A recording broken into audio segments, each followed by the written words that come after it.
ओम शांति।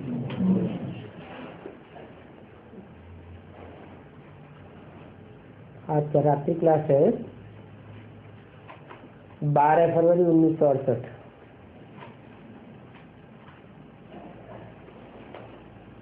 आगे नहीं समझते थे अकासुर बकासुर क्या होते हैं, नहीं समझते थे। भक्ति मार्ग में तो समझते थे अकासुर बकासुर राक्षस होते हैं।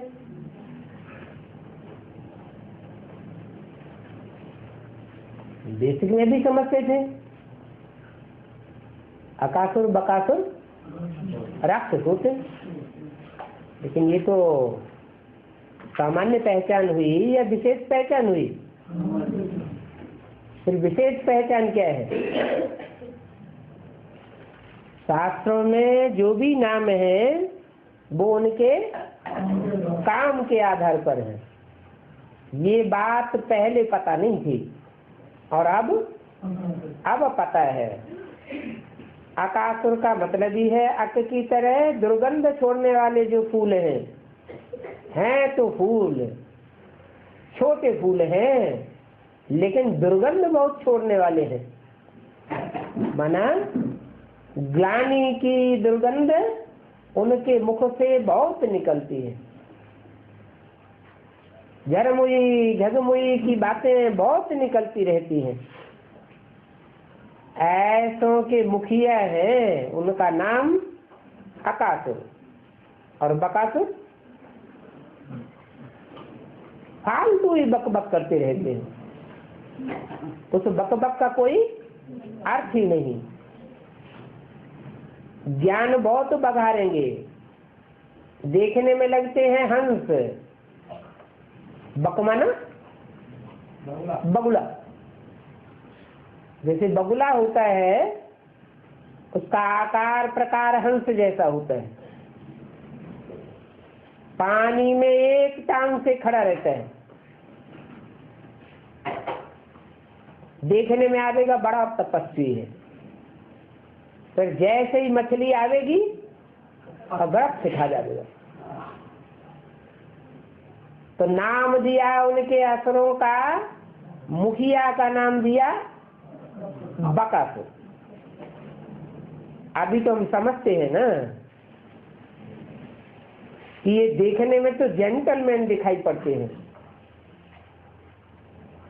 सीधे साधे दिखाई पड़ते हैं, लेकिन अंदर से असुरपना भरा हुआ है। आगे समझते थे कि और कोई किस्म के मनुष्य होते होंगे, अकासुर बकासुर जरासंध शिशुपाल नाम तो दिए हैं ना, चित्र भी ऐसे ऐसे दिखाते हैं। चित्र किस बात की यादगार? जरूर जैसा नाम है वैसा उन्होंने चरित्र भी बजाया है, परंतु ऐसी बात नहीं है। ये भी ड्रामा का खेल है। जैसे ड्रामा में हीरो पार्टधारी भी होते हैं, उनके सहयोगी भी होते हैं और विलियन भी होते हैं। विपरीत पार्ट बजाने वाले, ये भी ड्रामा है। व्यास ने देखो क्या क्या बैठ लिखा है।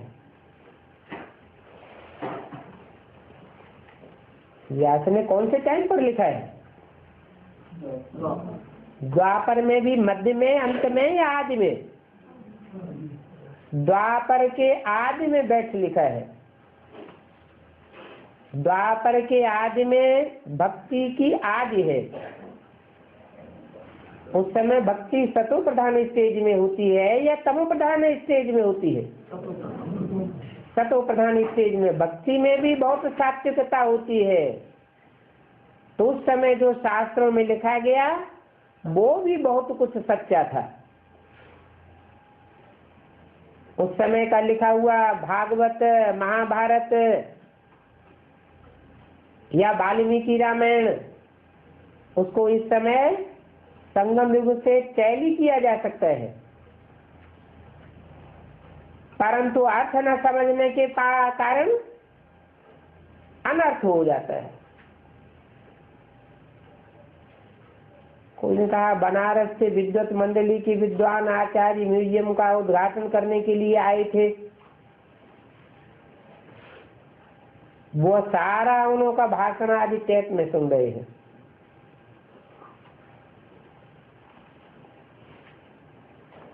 देखो, ये सिर्फ इतना ही समझते हैं भगवान को पाने के लिए। क्या समझते हैं कि न ब्रह्मा कुमार कुमारियों ने रास्ता अच्छा निकाला है, बस। जैसे भगवान प्राप्ति के लिए सत्संग आदि करते हैं, वेद शास्त्र आदि पढ़ते हैं, वैसे ये भी इन्होंने ये रास्ता निकाला है। ये भी भगवान को पाने का इनका एक रास्ता है। ये नहीं समझते हैं कि यहाँ स्वयं भगवान पढ़ाई कर नई दुनिया बनाए रहा है। ये कुछ भी नहीं समझा है। सिर्फ अच्छा काम करते हैं, इनमें पवित्रता है, भगवान से मिलाते हैं, रास्ता बताते हैं। कितने सत्संग आदि होते हैं भगवान के लिए प्राप्ति के लिए करते हैं, वेद शास्त्र आदि पढ़ते हैं।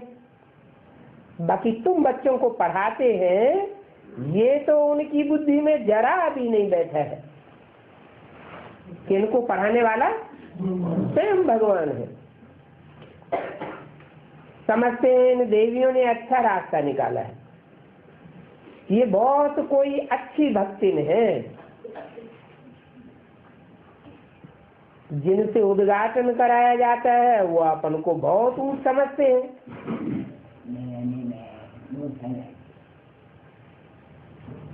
बाबूजी ने भी इन पंडितों आदि की पूंछ पकड़ी है।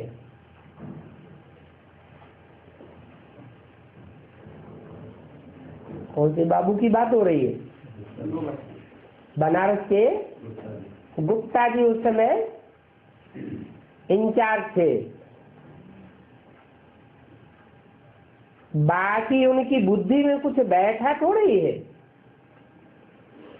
सिर्फ धन्यवाद दिया।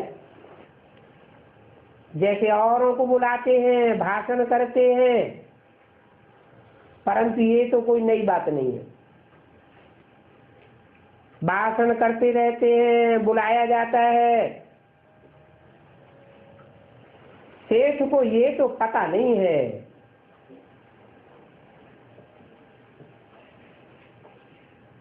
बड़े बड़े आते हैं, परंतु पता ही नहीं है इनको बाप बैठ पढ़ाते हैं। बल समझते हैं कोई महान पुरुष है, जाकर के उनसे मिले। कहाँ जाकर? माउंट आबू में बाबा ने लिख दिया है, पहले तो उनसे फार्म भरा करके भेजो, तो फिर उनसे हम बात कर सके, समझाया जाएगा। पहले तो उनका पूरा परिचय दो। परिचय बिगड़े यहाँ आकर के क्या करेंगे?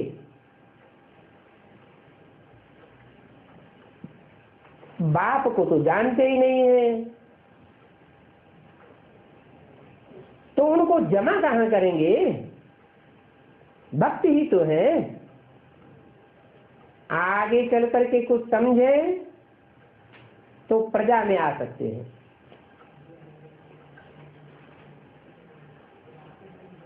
अभी तो कुछ भी नहीं समझा है। शिव बाबा है, उनसे मिल सकते हैं, ये निश्चय तो तब हो जब पूरी पहचान हो, तब ही मिल सके। नहीं तो उनसे मिलना ही फालतू है।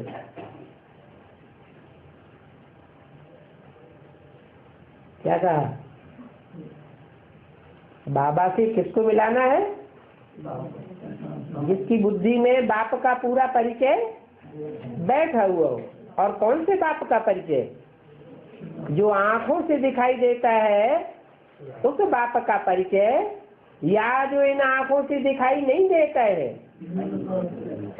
सिर्फ बुद्धि की तीसरी आंख से समझा जा सकता है।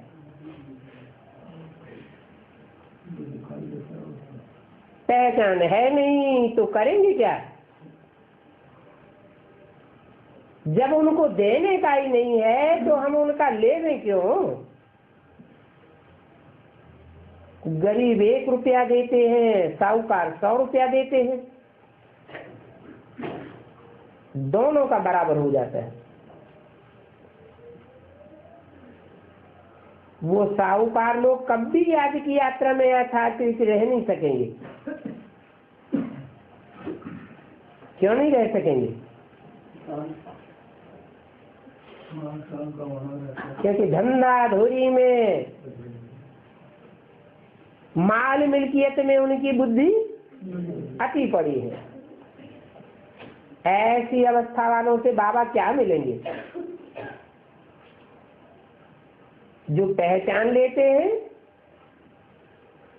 उनको कुछ मिल सकते हैं।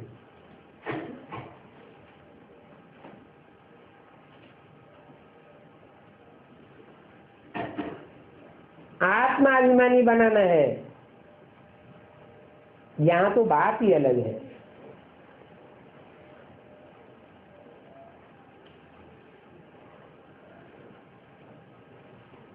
पहले पहले सतो प्रधान दुनिया थी, अभी तमो प्रधान दुनिया है। फिर सतो प्रधान दुनिया कैसे बने जो मुक्ति धाम में जा सके?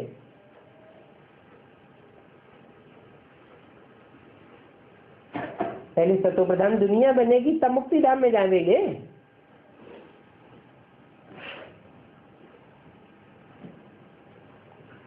या पहले मुक्ति धाम में जाएंगे तब इस दुनिया में सतो प्रधान दुनिया बनेगी? पहले सतो प्रधान बने। क्यों? क्योंकि नियम है अंतमते सो गति। नरक में शरीर छोड़ेंगे तो कहाँ जन्म लेंगे? नरक में ही जन्म लेंगे। और स्वर्ग में शरीर छोड़ेंगे तो स्वर्ग में ही जन्म लेंगे। तो हर आत्मा को पहले अपना वाइब्रेशन वायुमंडल बनाना पड़े।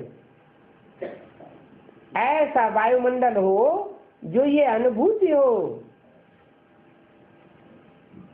कि हम सत्य खंड में हैं। सत्य खंड में लाने लायक हमारा वाइब्रेशन बन गया। पति से पावन कैसे बने ये कोई भी नहीं जानते। पहले तो ये लक्ष्य देना है। क्या? कि हमको पतित से पावन बनना है। जब लक्ष्य बुद्धि में आवेगा तो लक्षण भी आने लगेंगे। लक्ष्य पाने के लिए जो एवर प्योर बाप है उसका बुद्धि में परिचय बैठाना पड़े। क्या परिचय बैठाना पड़े? इस दुनिया में जो भी मनुष्य मात्र की आत्माएं हैं वो सब पतित तमो प्रधान बन जाती है।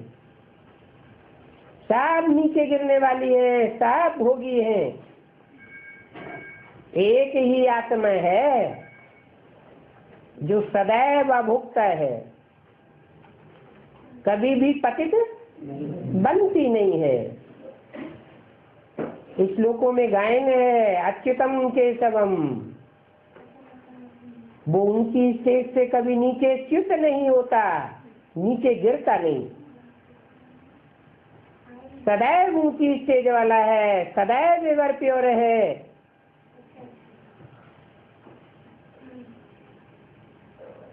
तो लक्ष्य देना है कि ऊंचे से ऊंचे बातों के संग के रंग से ही दुनिया ऊंच बन सकती है, सतयुग बन सकती है। नीचों के संग से दुनिया नीचे गिर गई। अब ऊंच उठना है तो ऊंच से ऊंच बाप को पहचानना है।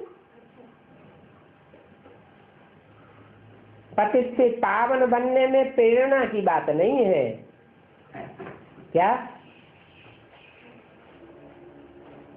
कि भगवान बाप आवे और प्रेरणा दे कि ये पतित से पावन बन जाए तो वो बन जाएगा?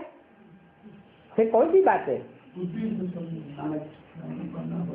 पहले समझना है कि पतित पावन बाप कौन है और उसकी क्या शिष्ट है, और उनकी क्या शिष्ट है जो पतित से पावन बन नहीं सकते और बना नहीं सकते।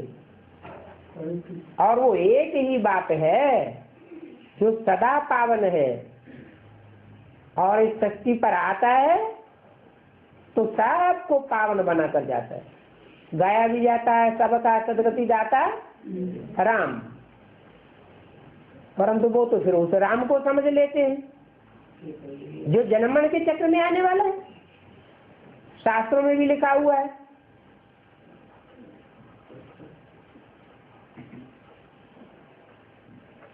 राम वो है जो सदैव रमण कराने वाला है। सप्त चित्त आनंद कहा जाता है, आनंददायी है, कभी भी दुख देने वाला नहीं है। तो प्रेरणा से पतितों को पावन नहीं बनाते हैं। आते हैं तो क्या करते हैं? पढ़ाई पढ़ाते हैं, समझाते हैं, सुनाते हैं। बुद्धि में जिनको बात बैठती है वो पति से पावन बनने का पुरुषार्थ करते हैं, बाप समान बनने का पुरुषार्थ करते हैं। जैसे बाप पावन है, बच्चे भी नंबरवार पावन बनते हैं। इसके लिए बाप कहते हैं माम एकम याद करो। क्या? और कोई को याद न करो, और सब है नंबरवार पावन, और मैं हूं एवर प्योर, सदा शिव कहा जाता है। सदा माना कोई ऐसा क्षण नहीं आता, कोई सेकंड ऐसा नहीं आता कि उसके संग के रंग से कोई पतित बने। पावन के संग से पावन ही बनेंगे, परंतु शर्त है कोई दूजम को याद न करो, मुझे एक को ही याद करो, तो तुम्हारी आत्मा की जंग निकल जाएगी। जो पापों की खाद पड़ी हुई है, पापियों के संग के रंग से पाप आत्मा बन गए हैं, वो जंग उतारने के लिए एक बाप को याद करो। हो सकता है इन बनारस के विद्वान पंडित आचार्यों में से भी कोई फूल निकले, ख्याल आए, फिर एक दो बारी समझाना चाहिए, तभी समझे कि तीर लगा है। देवता धर्म के हैं, जो देवता धर्म के होंगे उन्होंने अच्छी भक्ति की होगी। कोई एक दो बारी समझाने से नहीं आया तो समझो ये फालतू है, हमारे धर्म का नहीं है।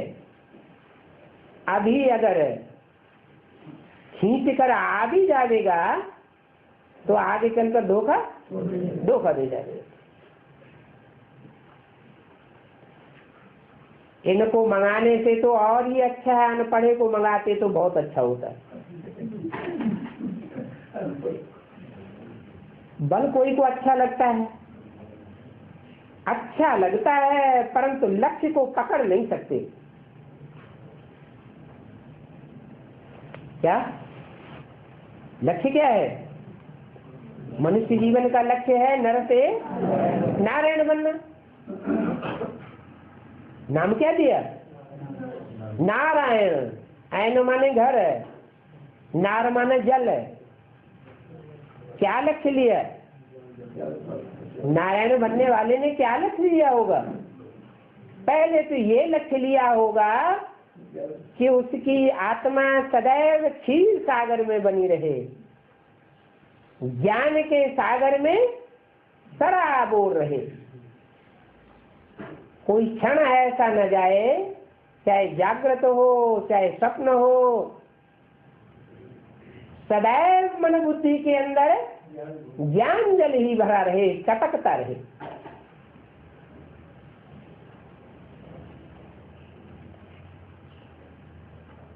नारद भी नाम देते हैं, वो नारायण है जो कहाँ निवास करता है? ऐसे घर में निवास करता है जहाँ जल ही जल है। और नारद, वो भी तो नाम नारद है। नार माने ज्ञान जल, द माने देने वाला। तो जो सदैव ज्ञान जल देता है वो ज्ञान जल में रहने वाला नहीं है, है? नारद नारायण नहीं हो सकता क्या? हो सकता है, परंतु जब तक खुद धारणा न करे, खुद नरक की दुनिया में मन बुद्धि से डोलता रहे और दूसरों को उपदेश दे, चलो बैकुंठ, तो ऐसों का नाम रख दिया भक्तों का श्रेष्ठ शिरोमणि। दूसरों को कहता था चलो बैकुंठ, खुद बैकुंठ में निवास नहीं करता था। क्या करना पड़े? सदैव मन बुद्धि से या तो नई दुनिया में निवास करे, या तो ईश्वरीय सेवा की दुनिया में रहे, या तो 84 जन्मों के मनन चिंतन मंथन में बुद्धि योग से बना रहे।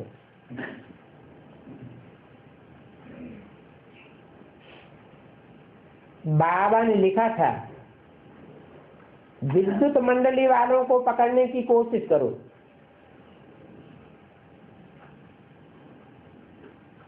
कौन सी मंडली के लोग? विद्युत माने विद्वान। विद्वान मंडली, विद्वानों की मंडली बनाई गई है, उनको पकड़ने की कोशिश करो, परंतु वह समय अभी आया नहीं है। मैं समझता हूं कोई एक भी आवेंगे जरूर। कहां से? विद्युत मंडली से। फिर समझते हैं कि इन्होंने भगवान से मिलने की अच्छी युक्ति निकाली। बाबा कहेंगे ना कहने से तो फिर भी ठीक है, परंतु पूरी बात एक को भी समझ में नहीं आई है कि इन्हों को समझाने वाला, इन्हों को सिखाने वाला, पढ़ाने वाला कौन है। हाँ, कोई आए कुछ समझे तब कहें। फिर से सुना है कब न कब आवाज निकलेगा। तुम जानते हो ड्रामा चलता रहता है, जो हुआ तो ड्रामा होता है, नई बात तो होती नहीं। जो एक्टिविटी चल रही है नथिंग न्यू। सारी दुनिया में जो कुछ चल रहा है बुद्धि से समझते हैं क्या हो रहा है। जो कुछ हुआ नई बात तो नहीं है, रिपीट होता रहता है। तुम सत्य के आज मध्य अंत को जानने वाले हो। कोई तुमको जानने में तकलीफ भी नहीं होती है। जो पहले किया है सो ही करते रहते। बाप कोई से लेवे न लेवे, ये तो बाप के हाथ में है।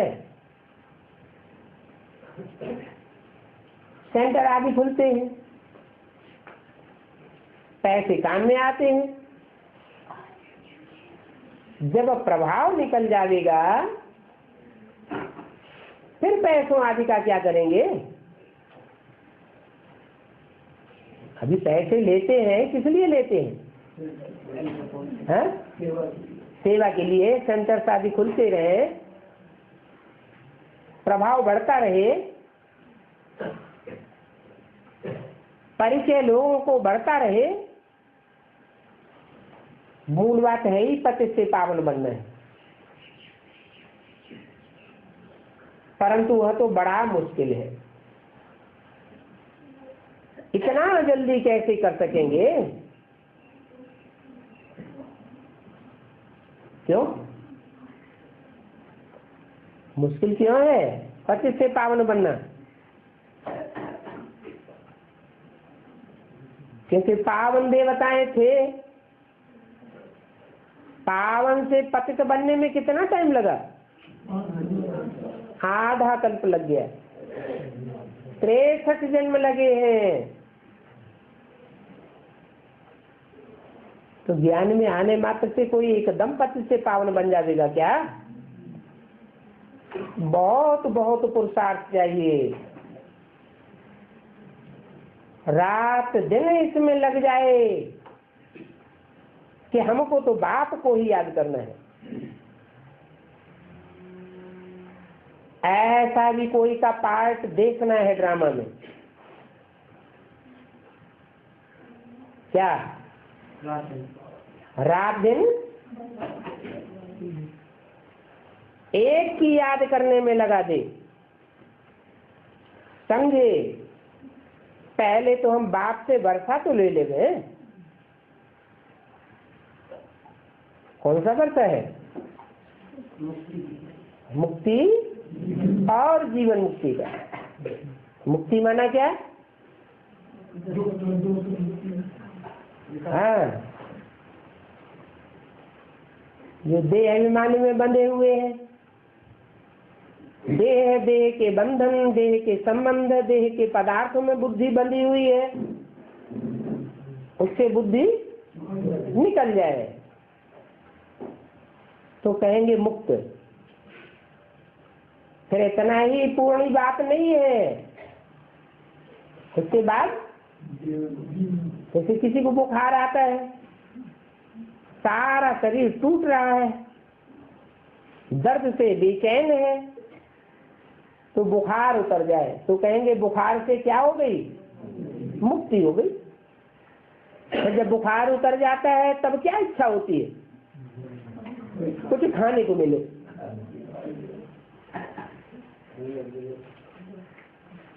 अब खाना पीना, कोई भी भोग भोगना, ये बिना शरीर के हो सकता है क्या? शरीर चाहिए। तो शरीर भी रहे, शरीर की इंद्रियां भी रहे और सुखों का भोग भी होता रहे, दुख न भासे, उसको कहेंगे जीवन मुक्ति। जीवन में रहे और जीवन में रहते हुए भी सब प्रकार से दुख दर्दों से दूर रहते हुए सुखों की अनुभूति जीवन में होती रहे। समझे? पहले तो हम बाप से वर्षा तो ले लेंगे, तो फिर एकदम लग पड़ेंगे। हम आत्मा है, पहले तो ये पक्का चाहिए। तो ऐसा कोई निकले तब ही दौड़ी पहन सकता है, और तीखी दौड़ी पहने। अच्छा, बच्चों को गुड नाइट।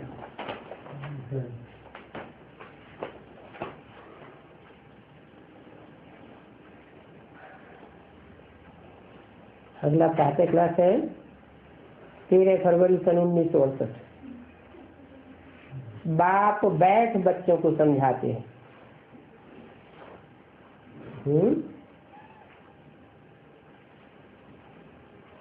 गीता ने क्या दिखाया है? गीता में जो गीता ज्ञान दिया है वो तसल्ली से बैठ करके समझाया गया है, या दो सेनाओं के बीच में युद्ध होने वाला था और युद्ध की सन्नद्धता के बीच दिखाते हैं कि भगवान ने उनको गीता ज्ञान सुनाए। अब ऐसा तो है नहीं। पढ़ाई शांति के टाइम में होती है या अशांति लड़ाई के टाइम पर पढ़ाई होती है?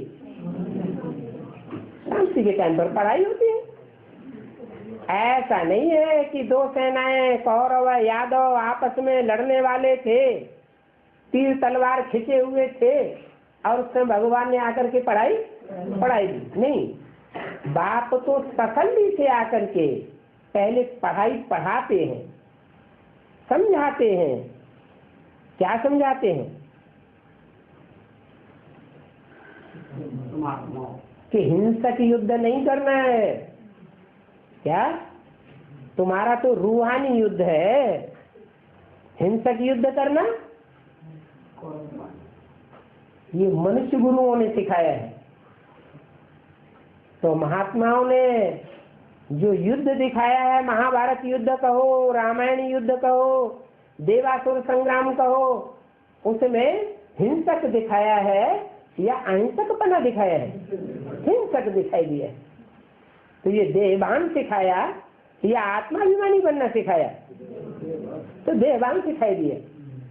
परमात्मा बाप तो आकर के कहते हैं, बच्चे पहले अपन को आत्मा समझो, तुम सब आत्मा आपस में भाई भाई हो। जब भाई भाई हो, प्रैक्टिकल में तुम एक बाप की औलाद हो, तो आपस में लड़ने झगड़ने की तो बात हो ही नहीं सकती। हिंसक युद्ध की बात ही बहुत दूर हो जाती है। इसलिए बोला कि बाप बैठ बच्चों को समझाते हैं और शांति के टाइम पर समझाते हैं। क्या? अभी बताते हैं कि महाभारत युद्ध सामने खड़ा है, तैयारियां सब हुई पड़ी हैं, लेकिन अभी शुरुआत नहीं हुई है।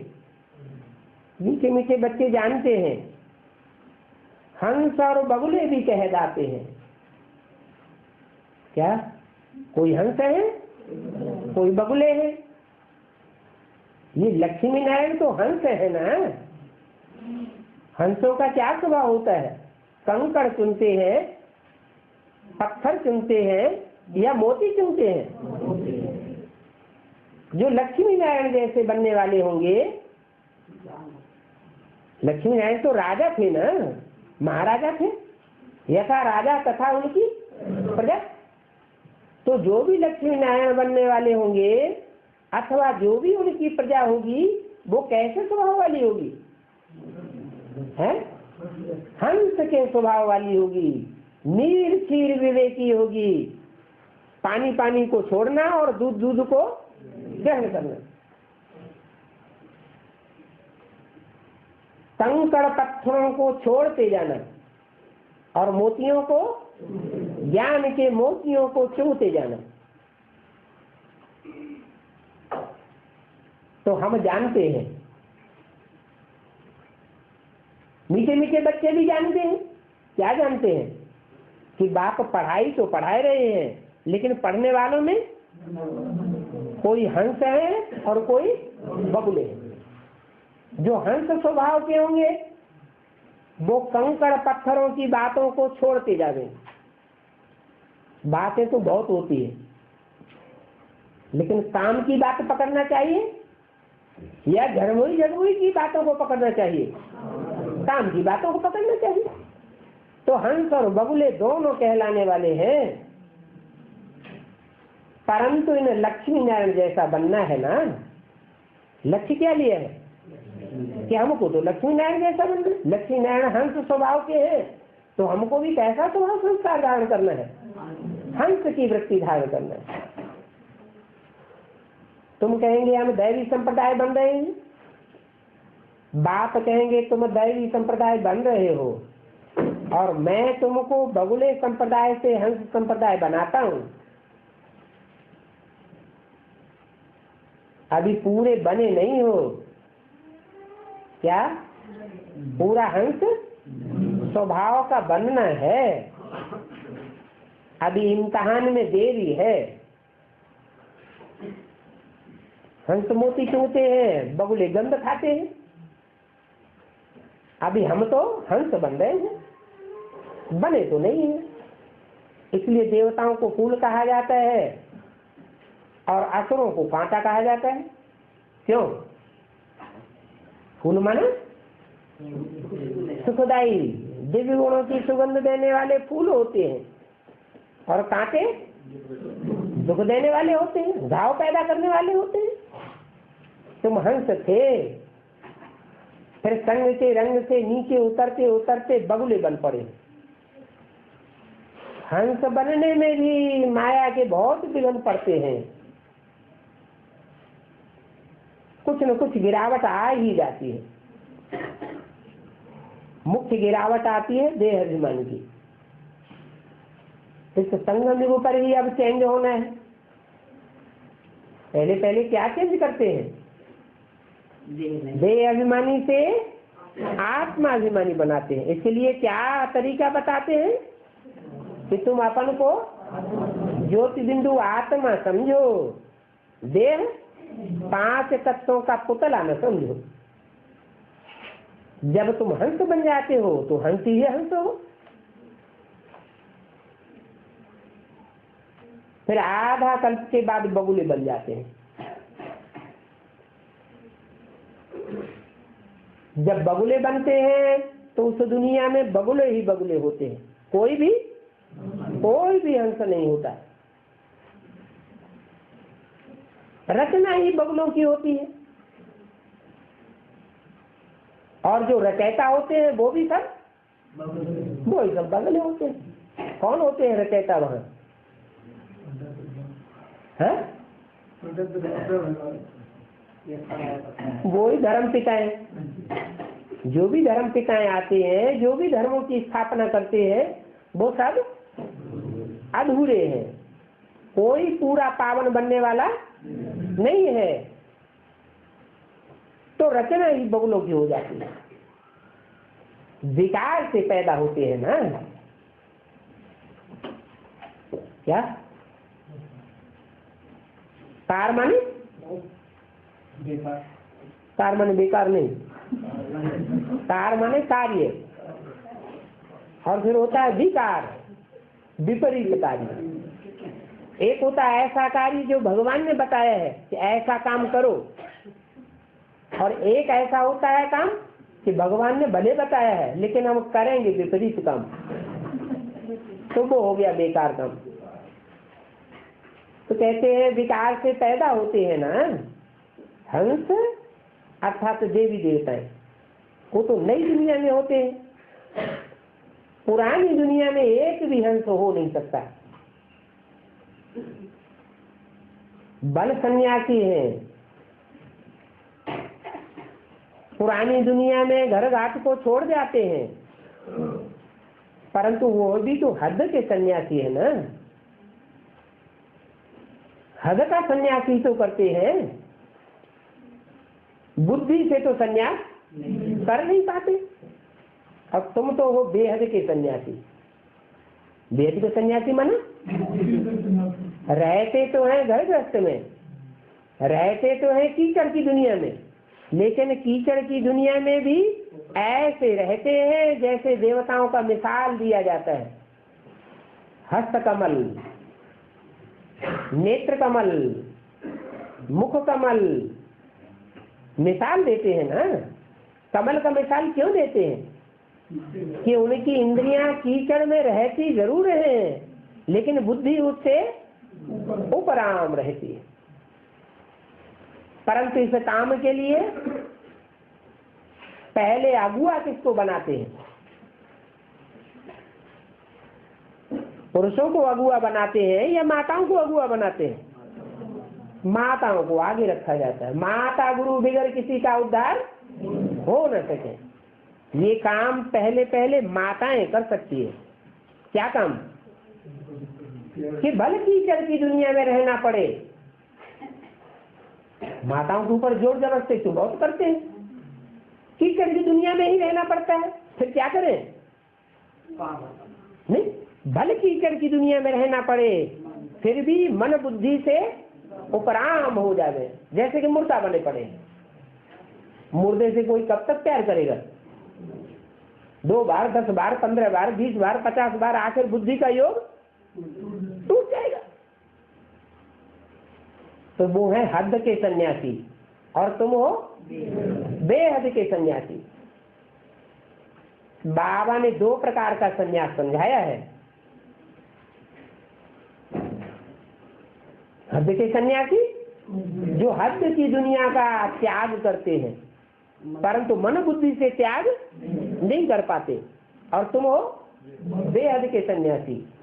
तुम देखने में नहीं आता है तुमने क्या किया है, अच्छा खासा खाते पीते भी हो, रहते भी हो, सब कुछ वही है, परंतु मन बुद्धि तुम्हारी उपराम हो जाती है। इन देवताओं को सर्वगुण संपन्न, 16 कला संपूर्ण, संपूर्ण अहिंसक, मर्यादा पुरुषोत्तम कहा जाता है ना। और कोई धर्म वाला तो ऐसा नहीं बनता है, चाहे उनका मुखिया ही क्यों न हो। क्रिश्चियन धर्म वालों का मुखिया क्राइस्ट, मुसलमानों का मुखिया मोहम्मद या इब्राहिम, परंतु क्या 16 कला संपूर्ण, सर्वगुण संपन्न, संपूर्ण अहिंसक, मर्यादा पुरुषोत्तम बनते हैं? नहीं बनते। अभी बाप आकर के आज सनातन देवी देवता धर्म की स्थापना करते हैं। क्यों? और क्यों नहीं ऐसे बनते? क्योंकि जो बनने वाले हैं और बनाने वाले हैं वो सब अधूरे हैं, और यहाँ तो बनाने वाला संपूर्ण है। कैसा संपूर्ण है? जिसके लिए शास्त्रों में लिखा है पूर्णमिदं, क्या सदैव पूर्ण है क्या? बिंदु है, बिंदु, लेकिन बिंदु होते हुए भी सिंधु है। पूर्णमिदं पूर्णमदः पूर्णस्य पूर्णात्यदुच्यते, क्या उस पूरे में से पूरा ही निकाल लिया जाए तो भी पूरा बचता है।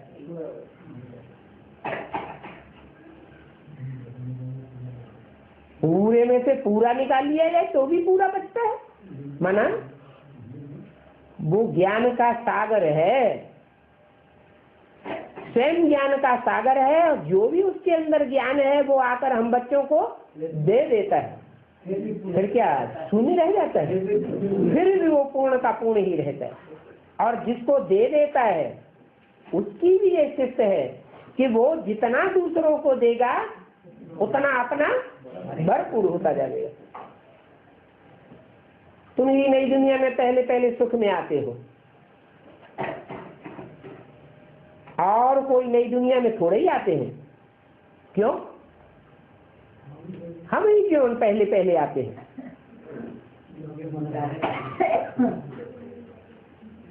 क्योंकि हमको बाप आकर के नई दुनिया के लिए नया का नया ज्ञान सुनाते हैं, और इतना नया ज्ञान कोई सुनाता ही नहीं। अभी इन देवताओं का धर्म ही प्राय लोप है, प्राय लोप है। ये नहीं कहा 100% लोप हो गया। प्राय लोप का मतलब कुछ न कुछ यादगार शास्त्रों में, पुराने चित्रों में बची हुई है, पुरानी मूर्तियों में, अजंता एलोरा, एलिफेंटा की गुफाओं में वो बातें कुछ न कुछ यादगार में देखने में आती हैं। और ये बातें भी अभी तुम सुनते हो क्या? जो और धर्मों में कन्वर्ट होने वाले हैं या और धर्म के जो पक्के हैं कभी कन्वर्ट होते ही नहीं दूसरे धर्मों में, या देवी देवता बनते ही नहीं, वो इन बातों को सुनते ही नहीं। तुम सुनते भी हो और फिर समझते भी हो। क्या पहले क्या होता है? पहले सुनना होता है, फिर समझना होता है। सुनने वालों की संख्या ज्यादा होती है या समझने वालों की संख्या ज्यादा होती है? सुनने वालों की संख्या बहुत होती है। फिर उनमें से कोई कोई निकलते हैं जो बुद्धिमान बाप के बुद्धिमान बच्चे बनते हैं, और तो कोई समझ न सके। एक देशी, फलाना देशी, क्या क्या कहते रहते हैं। वो सभी है मनुष्य मत, बगलों की मत है। विकार से तो सभी पैदा होते हैं। सत्युग में विकार की बात ही नहीं होती, वहां सब है निर्विकारी। क्या इंद्रियों में कोई प्रकार की विकृति आती नहीं। वहां आंखें लाल पीली होंगी है? देवताओं की आंखें कभी लाल पीली दिखाते ही नहीं। चित्रों में, मंदिरों में मूर्तियां यादगार बनी हुई है। कोई भी इंद्रियों में कोई भी प्रकार का विकार पैदा होता ही नहीं। कोई इंद्रिय मारने वाली नहीं होती। हाथ कहीं वहां किसी को चोट पहुंचाएंगे क्या? नहीं। सत्युग में तो कोई प्रकार की विकार की बात ही नहीं। वहां देवताएं निर्विकारी होते हैं। निर्विकारी अर्थात पवित्र है। जहां पवित्रता होगी वहां संपूर्ण प्रॉस्पेरिटी होगी। कोई भी प्रकार के दुख देने की बात ही पैदा नहीं हो सकती। वहां योग से ही सब कुछ होता है। कैसा योग?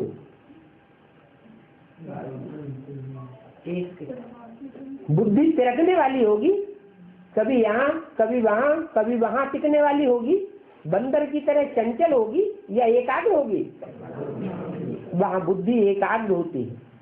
राधा की बुद्धि कृष्ण में लटकती है और कृष्ण की बुद्धि राधा में लटकती है।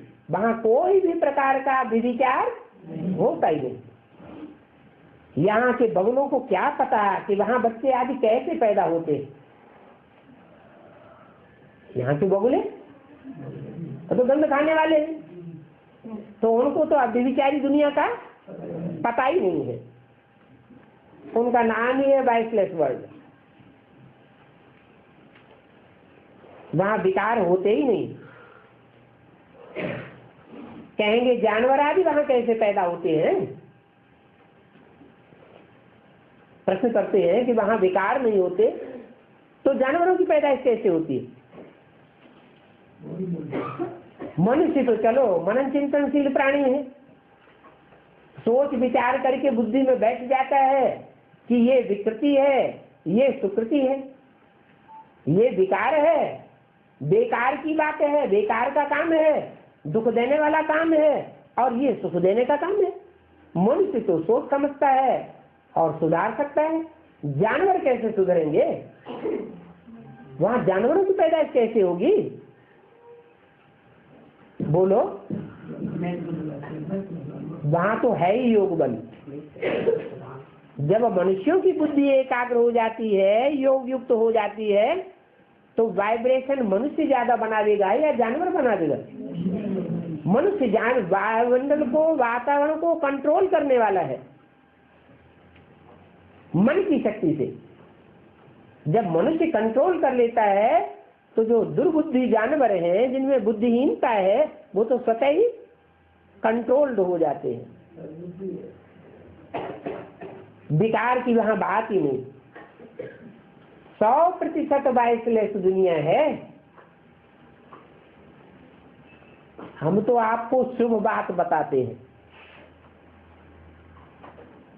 तुम अशुभ क्यों बोलते हो? उनका नाम ही है शिवालय। किसका? नई दुनिया का नाम ही है शिवालय, कल्याणकारी आलय। शिव माने कल्याणकारी, और इस दुनिया का नाम ही है वैश्यालय। वैश्याएं दुनिया का अकल्याण करती है या कल्याण करती है? अकल्याण ही करती है। उस सतयुग की स्थापना शिव बाबा कर रहे हैं। वो सच्चाई का युग है और शिव बाबा ऊंचे से ऊंचे टावर है। ऊंची से ऊंची से धरा पर आता है तो ऊंची से ऊंची दुनिया की स्थापना करता है। तो जिस नंबर की धर्म सिखाएं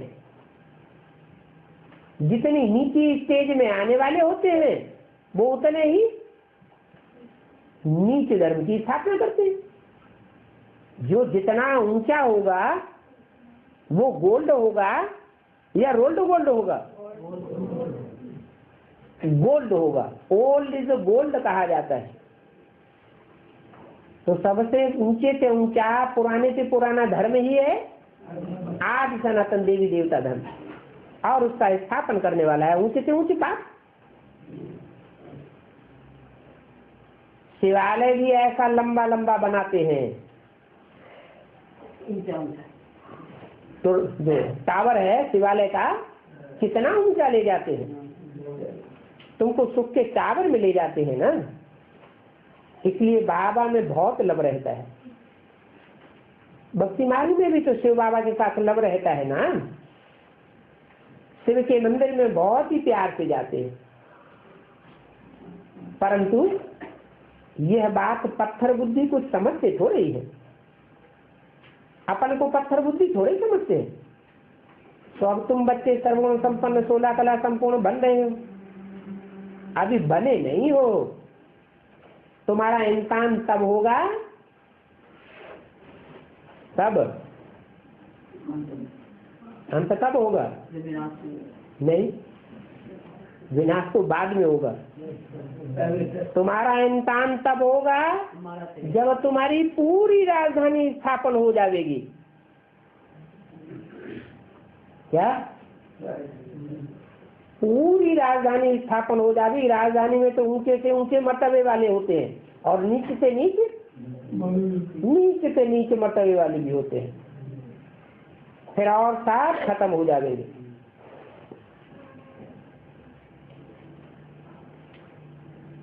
जो राजधानी में आ गए तो आ गए, और बाकी सब खलास हो जाएंगे।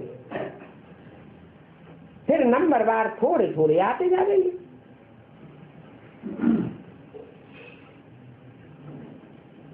तुम्हारी तो पहले राजाई शुरू होती है, और धर्म में पहले राजाई नहीं होती है क्या? कोई ऐसा धर्म है जिसकी स्थापना के टाइम पर ही राजाई और राजधानी की स्थापना हो गई हो? कोई हिस्ट्री में और कोई धर्म नहीं है। 200, 300, 400 वर्षों के बाद, धर्म पिता आने के बाद, तब जब उनकी बहुत तादाद हो जाती है तब उनकी राजाई स्थापना होती है। परंतु तुम्हारा धर्म ऐसा है कि धर्म स्थापना के साथ ही साथ तुम्हारी राजाई भी स्थापन हो जाती है। तुम्हारी तो किंगडम है। इन बातों को तुम्हारे में भी बहुत थोड़े हैं जो समझते हैं। नहीं समझते हैं तो पूरा पुरुषार्थ भी नहीं करते कि हमको इसी जन्म में पद पाना है। जो समझते हैं वो पूरा पुरुषार्थ भी करते हैं। कोई तो 5% भी हंस नहीं बने हैं, बगुले ही बगुले हैं। जो खुद बगुले हैं वो किसी को क्या समझा सकेंगे? खुद ही दंड खाते रहते हैं तो दूसरों को भी। कौआ क्या करता है? कौआ सड़ी गली मांस आदि विष्टा आदि खाता है तो काव काव करके सबको बुलाता है। खुद भी खाएगा और औरों को भी बुलावेगा।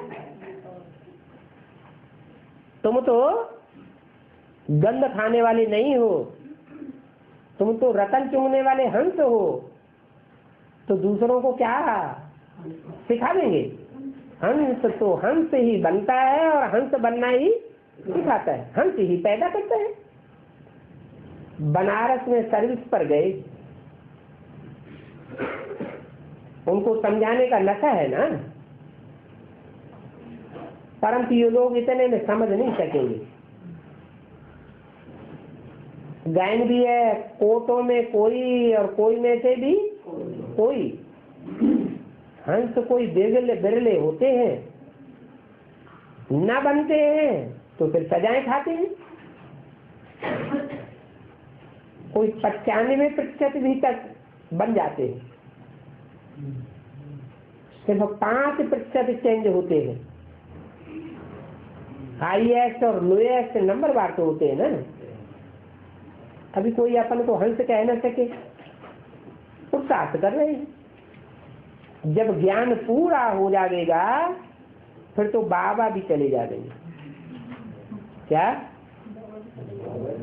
बाबा कब जाएंगे? जब पूरी राजधानी स्थापन हो गई तो समझो बाबा का काम खत्म हो गया। फिर लड़ाई लगेगी, पहले पढ़ाई पूरी होगी, फिर लड़ाई शुरू होगी। ज्ञान तो पूरा हुआ ना, वो लड़ाई भी फाइनल होगी। अभी तो अजन कोई भी 100% नहीं बने हैं, बहुत टाइम पड़ा है। अजन तो घर घर में मनुष्यों को पैगाम पहुंचाना है। क्या लड़ाई कब वो विनाश कब होगा? जब घर घर में पैगाम पहुंच जाए। पूरा भारत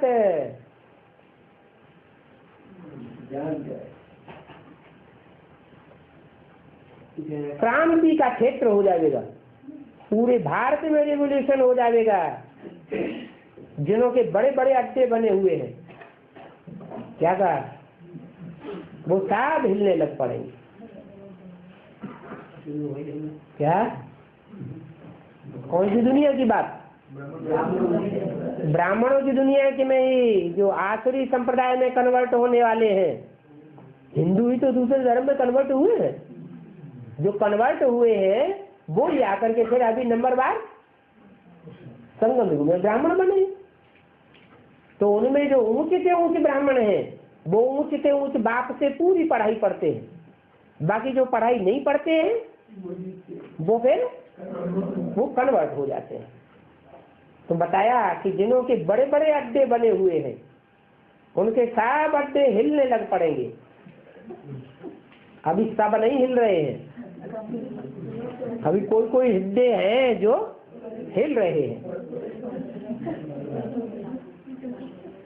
फिर देखो उनकी पाम पेंड शो वाली भक्ति का तख्त हिलने लग पड़ेगा।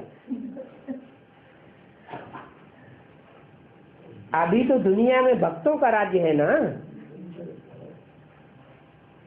उस भक्ति पर तुम विजय पाते हो। अभी है प्रजा के ऊपर प्रजा का राज्य, फिर किसका राज्य होगा? फिर ये प्रजातंत्र राज्य बदल करके राजतंत्र हो जाएगा। बाप आकर के राजयोग सिखाकर राजतंत्र स्थापन करते हैं। ये राजाई की पढ़ाई और कोई पढ़ाई नहीं सका दुनिया में। इतने बड़े बड़े छोटे छोटे राजाएं हुए हिस्ट्री में, इनको राजाई की पढ़ाई, कंट्रोलिंग की पावर किसने सिखाई? कोई बता ही नहीं सकता। कि तो संगम युग पर ही बाप आकर के हर आत्मा में कंट्रोलिंग पावर भरते हैं। फिर जो अच्छी पढ़ाई पढ़ते हैं वो राजा बनते हैं। पढ़ाई नहीं पढ़ते हैं तो कम पद पाए लेते हैं।